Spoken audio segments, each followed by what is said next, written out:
ॐ अज्ञानतिमिरान्धस्य ज्ञानञ्जनशलाकया चक्षुरुन्मीलितं येन तस्मै श्रीगुरुवे नमः। हरे कृष्णा। हमने 5वां अध्याय का परपट के साथ श्रील प्रभुपाद के परपट के साथ पठन पूरा किया और एक बार दोबारा से हम 5वें अध्याय को 1-2 सत्रों में कोशिश करेंगे कि इसका पूरा सारांश हम पढ़ पाएं। तो action in Krishna consciousness, Krishna भावनामृत में कर्म, जो कि वास्तविक रूप से कर्म योग है। इस अध्याय में हम बड़ा अच्छे से डिटेल में समझेंगे कि कर्म योग वास्तव में क्या है, क्योंकि किसी संसार में गीता को कोई जानता हो न जानता हो, केवल ये श्लोक जरूर जानता है कि कर्मण्येवाधिकारस्ते। तो B.R. चोपड़ा की महाभारत ने इस श्लोक को बहुत फेमस किया, लेकिन इसका साधारण मतलब निकाल दिया गया कि कर्म करे जा बच्चे, फल तो तेरा ही है, फल कौन लूट के ले जाएगा, मेहनत कर और पा, work hard and party harder. क्या से क्या मतलब निकल गया। तो इस अध्याय में हम समझेंगे कर्म योग is action in Krishna consciousness. Krishna भावनामृत में किए गए कर्म को कर्म योग कहते हैं। तो अर्जुन पहले श्लोक में प्रश्न पूछेंगे, फिर दूसरे से छठे श्लोक में हम सुनेंगे कि कर्म योग जो है वो संन्यास के बराबर है। संन्यास किसको कहते हैं? कर्म का त्याग।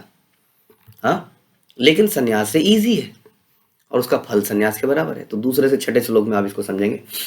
7वें से छठे श्लोक, 16वें श्लोक में आप समझेंगे कि जो कर्म योग है, जिसको निष्काम कर्म योग कहना चाहिए, ये व्यक्ति को सभी बंधन से मुक्त कर देता है। और 17वें से 29वें श्लोक में आप सुनेंगे कि भगवान पर जब हम ध्यान लगाते हैं इस प्रकार से और उन्हीं के लिए सेवा करते हैं तो उस समय मुक्ति प्राप्त होती है। ठीक है। इससे पिछले चैप्टर में भगवान ने बताया, यानी कि 4थे अध्याय में हम सुनते हैं, भगवान ने बताया कि ज्ञान से व्यक्ति के अंदर वैराग्य पैदा हो जाता है। बेसिकली व्यक्ति कर्म को त्याग देता है जब उसको ज्ञान प्राप्त होता है। और फिर भगवान कहते हैं अर्जुन को कि तुम्हें कर्मयोग करना चाहिए, 4थे अध्याय के 42वें श्लोक में। ठीक है।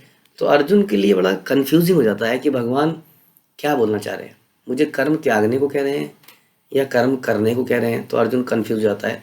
इसलिए अर्जुन कृष्ण से इस अध्याय के शुरुआत में यही प्रश्न पूछता है। क्योंकि वास्तव में जब व्यक्ति को ज्ञान हो जाता है तो वो कई चीज़ों के लिए, जैसे कोई इंटेलिजेंट व्यक्ति होता है, वो कोई काम करने के पहले सोचता है कि इसको करना चाहिए कि नहीं करना चाहिए। फॉर एग्जाम्पल, कोई मूर्ख व्यक्ति होगा अगर, तो हम बोलेंगे जी पानी की प्यास लगी है, तो लाएगा एक फावड़ा और कुआं खोदने लग जाएगा। हाँ, लेकिन इंटेलिजेंट व्यक्ति पहले 10 बार सोचेगा क्या कोई और अल्टरनेटिव है, पानी कहाँ से लाया जा सकता है, चलो कुआं भी खोदना है तो क्या ये सही जगह है कुआं खोदने की, कुछ रिसर्च करेगा, ज्ञान प्राप्त करेगा, एनालिसिस करेगा और फिर कोई कार्य करेगा। लेकिन मूर्ख व्यक्ति बिना सोचे समझे चालू कर देता है। इसलिए जब ज्ञान होता है, आध्यात्मिक ज्ञान भी होता है, तो हमें चीज़ों की फ्यूटिलिटी समझ में आती है कि it is futile to labour in this metal world. इतना मेहनत करने का कोई आया फायदा नहीं है। हाँ, तो कई बार इसका रिजल्ट होता है त्याग।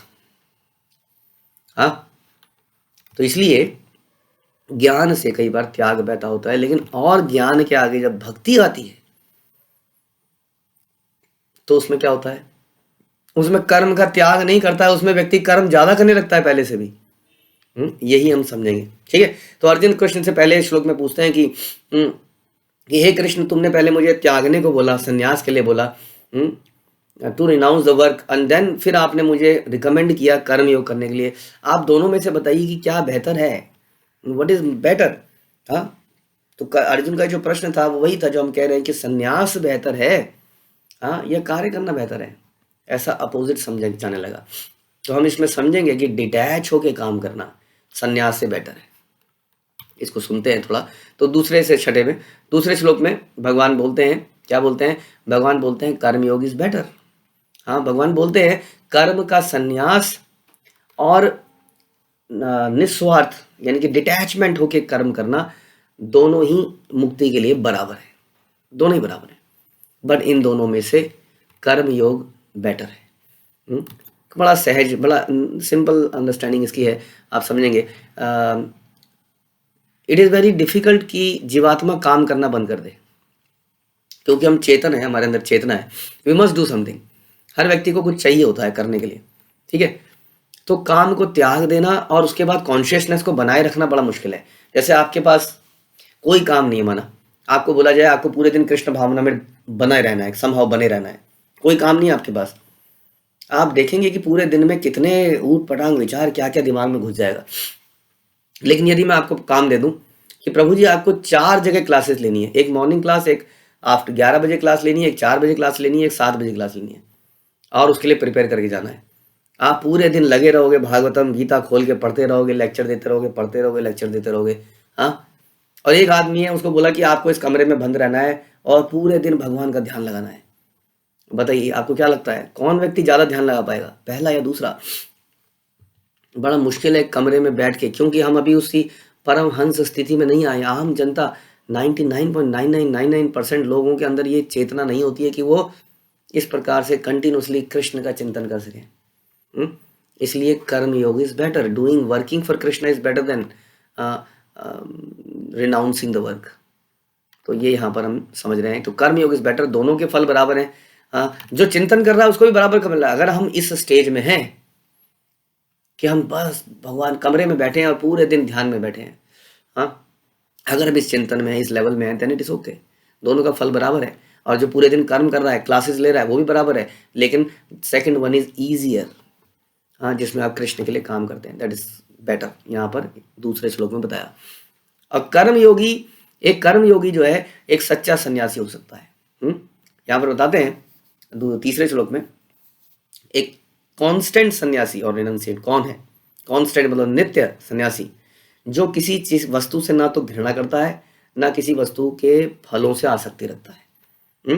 वो डुअलिटी से फ्री है, शुभ लाभ, अच्छा बुरा, सम्मान अपमान से दूर है, और वो व्यक्ति आसानी से मुक्ति प्राप्त कर सकता है।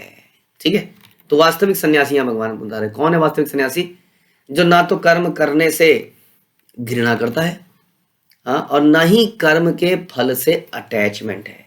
यानी कि आप लोग कहोगे अच्छा आप लोग कर्म करना चाहते हो, इतना कर्म करना चाहते हो, जरूर कुछ आपका अंदर से टांका भिड़ा होगा, है ना। लोग कहते हैं ना आपको, अच्छा गीता बांट रहे हो, कितना कमा लेते हो? कहते हैं लोग, कितना कमा रहे हो, तुम्हारी कमीशन कितनी है?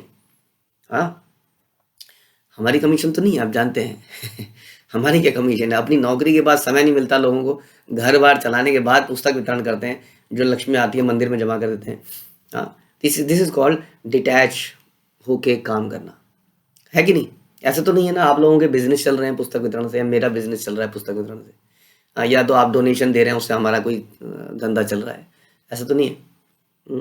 इसको कहते हैं डिटैचमेंट होके हम कर्म कर रहे हैं, पैसा मांग रहे हैं। देखिए संसार में बिजनेसमैन क्या करता है, कहता ला भैया, हाँ आपके जी माल गया था, हाँ 1 लाख रुपए खड़ा हो गया, दो जी दो। हम भी तो कहते हैं प्रभु जी पिछले साल थौ गीता करी थी, कहाँ हो आप, है ना। क्या फ़र्क है बिजनेसमैन में, हम भी वही कर रहे हैं, लेकिन हमारा उसके फल से कोई आसक्ति नहीं है, क्योंकि फल हमारा नहीं है। फल हम प्रभुपाद के चरणों में रख देते हैं, ताकि और मंदिर बन सकें, और प्रीचिंग सेंटर खुल सकें, प्रचार हो सके, इत्यादि इत्यादि। तो ये होता है डिटैच होके कार्य करना। ठीक है, तो जो कार्य करने के जो उसका फल है उससे अटैच नहीं है, लेकिन कार्य करने से घृणा भी नहीं करता। नहीं नहीं नहीं, मैं कैसे पैसा मांगूंगा, देखिए जी मैंने नौकरी छोड़ दी, अब लोग क्या कहेंगे, पैसे मांग रहा है, अपने लिए मांग रहा है, मेरा अपमान हो जाएगा, होगा कि नहीं? लोग कहेंगे पता नहीं क्यों मांग रहा है, अपने घर चला रहा होगा इसी तरीके से। So see this is the thing, यहाँ पर वो व्यक्ति अपने सम्मान के प्रति बड़ा सचेत है, घबराया हुआ है, इसलिए वो सेवा ही नहीं करेगा भगवान की। तो एक ट्रू सन्यासी कौन है? जो कर्म के करने से घृणा नहीं करता, डरता नहीं है, और कर्म के फल में उसकी कोई अपनी निजी हित नहीं है, दैट इज अ ट्रू सन्यासी, यहाँ बता रहे हैं। इसलिए कर्म करना भगवान के लिए इज बेटर। ओके, यहाँ पर चौथे और पांचवें बताया कि बोथ आर सेम। कुछ नौसिखिए, कुछ मूर्ख व्यक्ति ऐसे होते हैं, यहाँ बताया जाता है चौथे श्लोक में और पांचवें में, कि जो कहते हैं कि सांख्य योग जो है और ये जो कर्म योग है ये डिफरेंट है। सांख्य योग है जो ज्ञान है, ज्ञान प्राप्त करके आदमी के अंदर, जैसे हमने सोचा, वैराग्य पैदा हो जाता है। तो कहता है क्यों करना है, ये भी नहीं करूंगा, ये भी नहीं करूंगा, ये सब मिथ्या है, सब मिथ्या है जी, मिथ्या। कुछ भी मिथ्या नहीं है, कैसे मिथ्या हो सकता है? ये कृष्ण का क्रिएटेड संसार है, कृष्ण क्रिएटेड, मिथ्या कैसे हो सकता है? टेम्परेरी है, लेकिन भगवान की शक्ति है।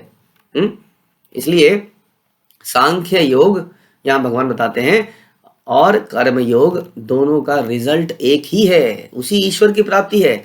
सांख्य योग से आप ईश्वर को जानते हैं और उसके बाद उसके लिए कर्म करते हैं, उसकी प्रसन्नता के लिए आप कर्म करते हैं, ये कर्म योग है। तो दोनों का जो एक ही एंड है। जो मूर्ख लोग हैं वो कहते हैं नहीं ये दोनों अलग हैं, इसलिए वो कई बार ज्ञान को भक्ति से बेहतर मान लेते हैं। समझ में आ रहा है आप लोग? ज्ञान को भक्ति से बेहतर मांगने लगते हैं। तो यहाँ चौथे पानी बताया बोथ आर सेम।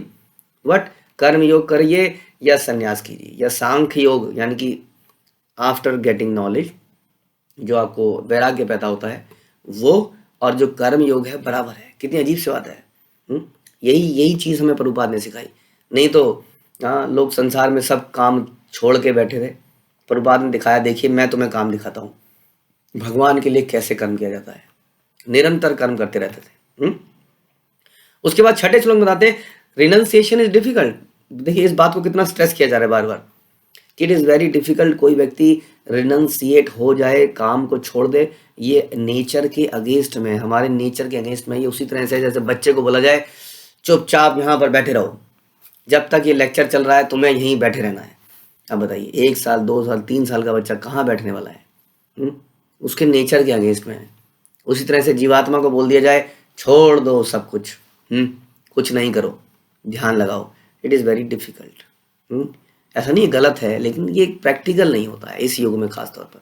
तो इसलिए बता रहे हैं कि निष्काम कर्म योग जो है वो करके रिनंसिएशन पैदा करना इज ईजी। खाली कर्म को त्याग देंगे तो बढ़िया नहीं चलेगा। और जो व्यक्ति जो थॉटफुल है, बुद्धिमान है, वो कर्म योग करते करते करते भगवान को प्राप्त कर लेता है। और ज्ञान योग जो है जो सारे काम को करने को बंद कर देता है, ये बड़ा डिफिकल्ट हो जाता है। ठीक है। उसके बाद 7वें से 16वें श्लोक में हम सुनेंगे कि किस प्रकार से निष्काम कर्म योग रकम करते हैं तो हमें हर प्रकार के बंधन से मुक्त कर देता है। निष्काम कर्म योग यानी कि जो व्यक्ति नॉलेज लेकर, देखिए निष्काम कर्म के लिए भी नॉलेज लेनी पड़ती है। क्या? कि कृष्ण सुप्रीम है, कृष्ण भोक्ता है, हमें कृष्ण के लिए कर्म करना है, इसी को निष्काम कर्म। निष्काम कर्म का मतलब क्या है? मेरा अपना कोई काम नहीं है, मेरा अपना कोई डिजायर नहीं है, मैं कर्म लेकिन करूंगा, कृष्ण के लिए करूंगा। दिस इज कॉल्ड निष्काम कर्म योग। जैसे मैंने बताया था, हम पुस्तक वितरण करेंगे, पैसा भी लाएंगे, लेकिन सारा पैसा प्रभुपाद के चरणों में रख देंगे। दैट इज कॉल्ड निष्काम कर्म योग। और एक होता है हम कुछ नहीं करेंगे, हम क्यों मांगे किसी से पैसा, कोई हमें गलत समझ ले तो। ठीक है। तो 7वें से 12वें श्लोक में हम सुनते हैं कि कौन व्यक्ति है जो योग युक्त है।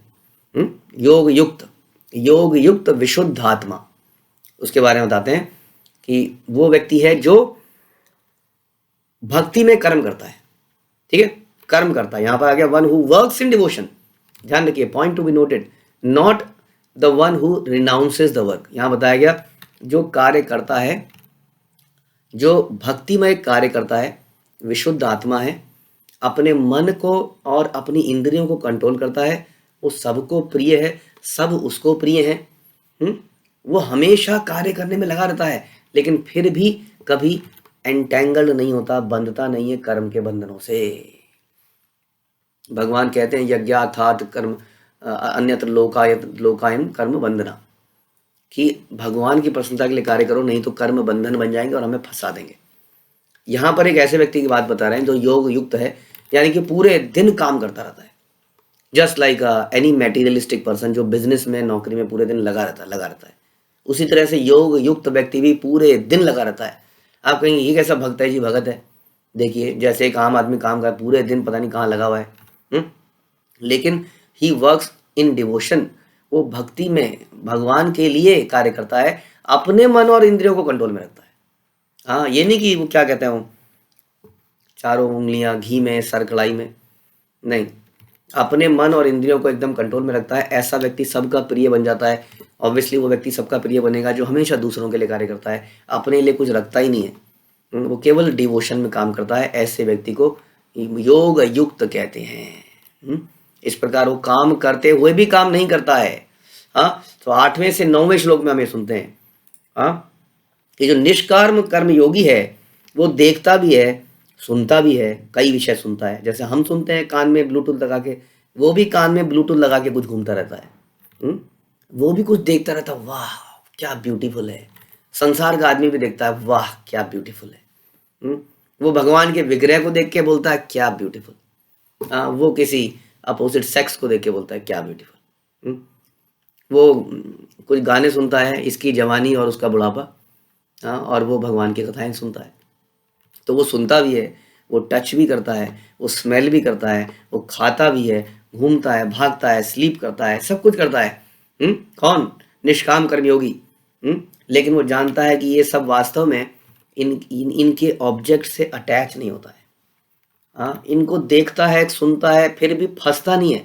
जैसे देखने से क्या कहते हैं उसे, पतंगा फंस जाता है, जैसे जीभ से एक मछली फंस जाती है, जैसे कान से हिरन फंस जाता है, जैसे त्वचा के टच से हाथी फंस जाता है।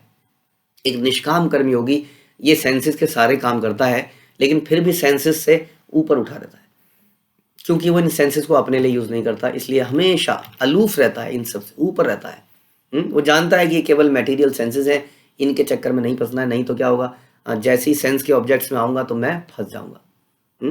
तो इसको समझते हुए निष्काम कर्मयोगी कर्म करते हुए भी कर्म के बंधन में नहीं फंसता।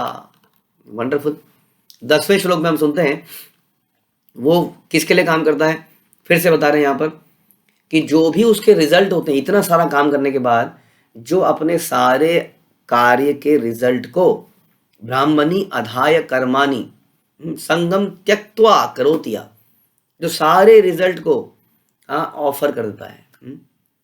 जितने भी उसको फल प्राप्त होता है उसके कर्मों का, वो भगवान के चरणों में रखता है, गुरु के चरणों में रखता है। और जब अपनी ये ड्यूटीज परफॉर्म करता है बिना किसी अटैचमेंट के, लेकिन कार्य करता रहता है, उस व्यक्ति को कभी कार्य करने के पाप नहीं लगेगा। वो ऐसा संसार में जिएगा जैसे कमल के पत्ते के ऊपर पानी डालते हैं, वो पानी रहता है और कमल के पत्ते को गीला नहीं कर पाता। ऐसा ही व्यक्ति संसार में कार्य करता हुआ कभी भी पाप कर्मों से अटैच नहीं होता, क्योंकि वो अपने कर्म के फल को कभी भोगना नहीं चाहता है। कर्म का फल कुछ भी हो सकता है। फॉर एग्जाम्पल, हमने प्रचार किया, इतने सारे लोग आ गए, उसको भोगने का प्रयास नहीं करेगा। और ऐसे कितने एग्जाम्पल हो सकते हैं, आप खुद ही सोच लिए। हम कर्म करते हैं, हम नौकरी भी करते हैं, तो हम चाहते हैं सैलरी की सारी सैलरी मैं अपने ऊपर उड़ा दूँ। हम संतान भी पैदा करते हैं तो सोचते हैं संतान हमारी ही अंडर में रहे। ऐसे बहुत सारी चीज़ें हो सकती हैं। मैंने भक्ति में भी एग्जाम्पल बताया। हम प्रचार करते हैं तो हम सोच सकते हैं ये सारे लोग मेरी पर्सनल सेवा करते रहें इत्यादि। तो वो अपने कर्म के फलों से अटैच नहीं होता है, इसलिए वो कभी सिंफुल कामों का रिएक्शन उसको नहीं लगता है। और इस प्रकार से हम 11वें श्लोक में सुनते हैं कि जो कर्मयोगी है वो अपने शरीर से, मन से, इंटेलिजेंस से, सेंसेस से कार्य करता है बिना किसी अटैचमेंट के, केवल शुद्धि के लिए करता है। अपनी शुद्धि के लिए, कृष्ण की प्रसन्नता के लिए। यानी कि वो देखता है, भगवान के दर्शन क्यों करता है, वो जानता है इससे मेरी शुद्धि होगी। वो कथा क्यों सुनता है, वो जानता है इससे मेरी शुद्धि होगी। वो पुष्प क्यों सूंघता है, वो जानता है भगवान के चरणों में अर्पित माला है, ये मेरे नाक में जाएगी तो मेरी शुद्धि करेगी और भगवान कृष्ण की प्रसन्नता है। इस प्रकार से तो बड़े अलग अलग तरीकों से बता रहे हैं कि कैसे वो निष्काम कर्म करता है, कैसे वो अपने फलों को भगवान को ऑफर कर देता है, कैसे वो अपनी इंद्रियों से अपने प्यूरिफिकेशन के लिए काम करता है। और इस प्रकार 12वें श्लोक में इसकी समरी करी जाती है कि कर्मयोगी इस प्रकार से एक नैष्टिकम शांतिम, यानी कि नैष्टिकम होती है जो रुकती नहीं है, मतलब कि परमानेंट, इटर्नल। ऐसी शांति नहीं कि मालिश कराई, शांति आ गई, मजा आ गया, थोड़ी देर में फिर अशांति। ऐसी शांति जो कि अनअडल्टरेटेड पीस है। ऐसे कर्मयोगी को ये शांति मिलती है। कैसे मिलती है? अगेन इन्हीं चीज़ों से, जब वो कर्म के फल को त्याग देता है, भगवान की प्रसन्नता के लिए यूज करता है, अपनी प्यूरिफिकेशन के लिए कर्म करता है, उसको एक शाश्वत शांति मिलती है। लेकिन जो कर्मी होता है, जो अपने लिए करता है, अपने डिजायर को पूरी करने के लिए करता है, वो ग्रीडी बन जाता है और एंटेंगल हो जाता है, अपने कर्मों के फलों में फंस जाता है। भुक्ति मुक्ति क्या कहते हैं, सिद्धि कामी सकले अशांत। ऐसा व्यक्ति जो भुक्ति चाहता है, मुक्ति चाहता है, सिद्धि चाहता है, वो हमेशा अशांत रहता है। और कृष्ण भक्त निष्काम अतएव शांत, वो निष्काम है इसलिए हमेशा शांत रहता है। ठीक है, तो इस प्रकार से हमने सुना कि किस प्रकार से व्यक्ति को कर्म करना चाहिए। तो हमने समराइज कर दिया श्लोक संख्या 15 तक और 12 तक। अब हम आगे का अगले सत्र में करेंगे। भगवद गीता की जय, श्रील प्रभुपाद की जय।